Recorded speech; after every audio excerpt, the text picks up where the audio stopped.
ఒకవేళ ఇప్పుడిప్పుడే దేవునికి కనెక్ట్ అవుతున్న వాళ్ళు మీరు సరిగ్గా డెప్త్గా కనెక్ట్ అయ్యి చూడండి, ఆ తర్వాత మీకు అర్థమైంది నేను చెప్పింది. ఎందుకంటే నేను ఆస్వాదిస్తున్నాను కాబట్టి చెబుతున్నా. గత 22 సంవత్సరాలుగా దాదాపు 21 సంవత్సరం సరిగ్గా సరైన వయసులో నేను దేవునికి కనెక్ట్ అయ్యా, జీవం గల దేవునికి. దాదాపు ఇప్పుడు 22-23 సంవత్సరాలు నేను ఆయనతో సహవాసం. ఈ 22-23 సంవత్సరాల్లో నేను యథార్థంగా చెప్తున్నా, అన్ని విషయాలలో దేవుడు నాకు కృపను అనుగ్రహించి అన్ని విషయాల్లో నా సాయం చేశాడు ఆయన.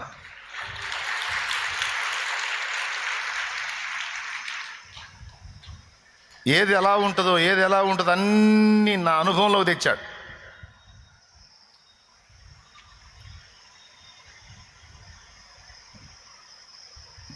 ఇప్పుడు నేనేది పొందలేదు, నేనేది అనుభవించలేదు, నేనేది ఇది కాలేదు అది అన్న ఫీలింగ్ లేదు.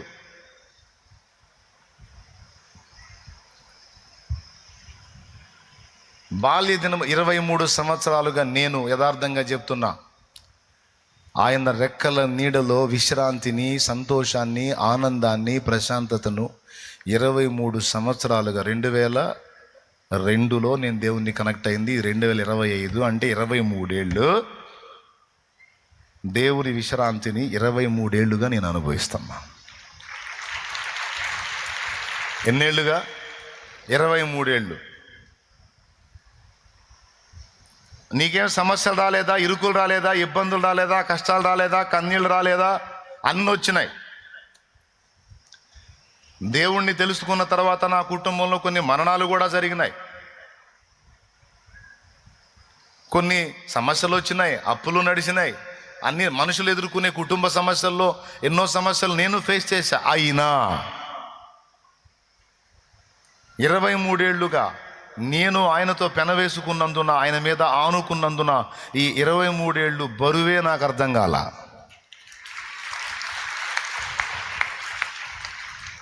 ఎందుకంటే కనీసం నా బరువును కూడా నేను మోసుకోవాలా. నా బరువును కూడా ఆయన మీదే వేశాను, మొత్తం కలిసి ఆయనే మోసాడు. ఏదొచ్చినా స్టార్టింగే నేను ఫేస్ చేసేది, తర్వాత అప్పచెప్పేది ఆయనకే. ఏదన్నా నా తలుపు తట్టని ఫస్ట్ ఎదుర్కొనేది నేను, తర్వాత సైడ్ అయ్యేది ఆయన అప్పచెప్పేది. సీన్లోకి ఆయన వస్తాడు ఇక, ఎందుకంటే ఆయన మీద ఆనుకున్నా. ఏమన్నా అర్థమవుతుందన్న శోభ? 23 ఏళ్ళుగా అంటే సరైన ప్రాయం. ఆ ప్రాయంలో దేవునికి కనెక్ట్ అవ్వడం నా అదృష్టం. అప్పటి నుంచి ఇప్పటిదాకా ఎన్ని వచ్చినా ఆ విశ్రాంతి నాలో కొనసాగుతానే ఉంది. అది నేను చెప్పేది. ఆ ప్రశాంతత ఒక పక్క కొనసాగుతానే ఉంది. పెను తుఫానులో నాదు ప్రశాంతత, నా వేదనలో దివ్యాదరణ. పెను తుఫానులో నాదు ప్రశాంతత, నా వేదనలో. దోణిలో యేసయ్య ఉన్నాడని అర్థమైంది. ఫస్ట్ నేను ముందు చేసుకునే పని ఏంటంటే దోణిలోకి యేసయ్యని ఎక్కించుకోవటం. ఇంకెవరు వద్దున్నా, నువ్వు ఎక్కువ నాయన, నువ్వు కూర్చో, నువ్వు నడుపు. దోణిలో యేసయ్య ఉన్నాడని ఒకటి చూసుకున్నా. యేసయ్య వచ్చాడు దోణిలోకి. ఇంకంతే. తుఫాన్ ఎగిరి కొట్టినా, గాలి వీచినా, అలలు ఎగసి కొట్టినా భయం లేదు. ఎందుకు? ఆయన ఉన్నాడు దోణిలో, నాకు భయం లేదు.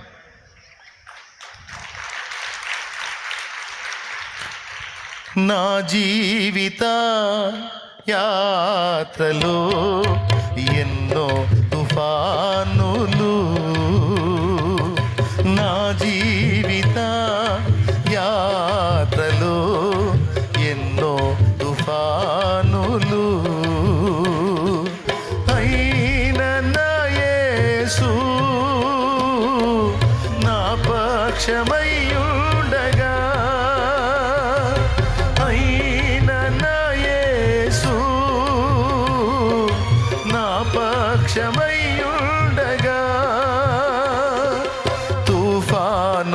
నడిచి కెరటాల నాపి, తుఫాను నడచి కెరటాల నాపి, నడిపించును నా యేసయ్యా. నా విశ్వాస ఓడయాత్ర కొనసాగుచున్నది. నా విశ్వాస ఓడయాత్ర కొనసాగుచున్నది. కొనసాగించే యేసు నాకు తోడుండగా,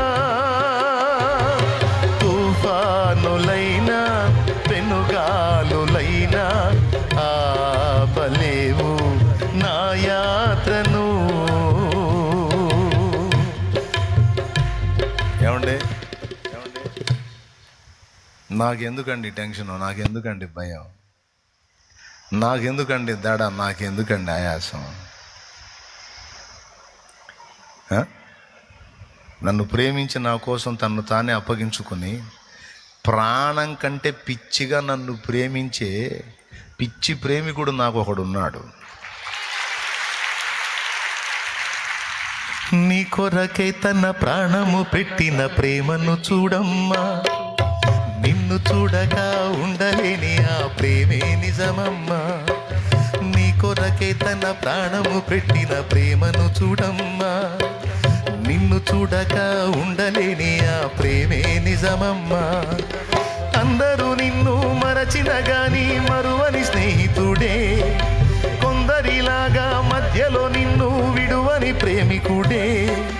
అందరూ నిన్ను మరచిన గాని మరువని స్నేహితుడే, కొందరిలాగా మధ్యలో నిన్ను విడువని ప్రేమికుడే.